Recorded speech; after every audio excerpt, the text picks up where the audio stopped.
Some people can't tell everything to their parents, and it's not always because they don't love them. Often it's because their relationship with their parents has layers of unspoken expectations, fear of judgment, or emotional distance that have built up over years. When someone grows up feeling misunderstood, criticized, or emotionally unsafe, their brain learns to protect them by staying quiet. This is actually a survival mechanism, a psychological adaptation that develops in childhood and can persist well into adulthood. They start holding things in, their struggles, emotions, and even their dreams, not because they want to hide, but because they don't feel fully seen or heard. Over time, this becomes their default way of being, a learned pattern that feels safer than vulnerability. For some, opening up feels risky. It's the fear of being dismissed, invalidated, or told they're overreacting. Maybe they tried once and were met with criticism instead of comfort.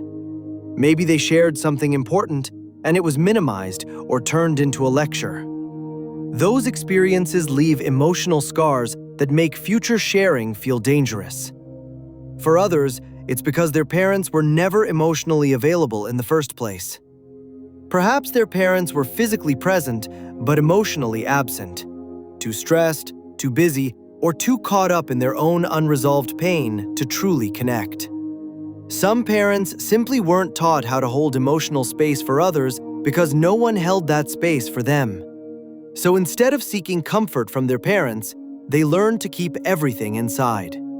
They become their own confidants, their own problem solvers, carrying burdens that were never meant to be carried alone.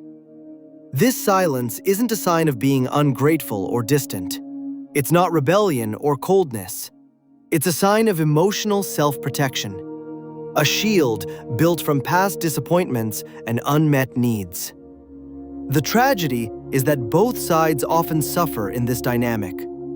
Parents may feel shut out, confused about why their child won't open up, while the child aches with loneliness, wishing things could be different, but not knowing how to bridge the gap. What they often need isn't someone to judge their silence or force them to share before they're ready, but someone to create a space safe enough for them to finally speak.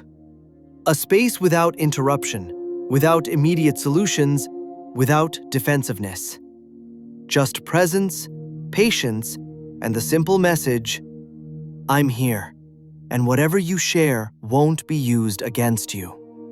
Healing these patterns is possible, but it takes time, consistent safety, and sometimes the courage to have uncomfortable conversations about the past.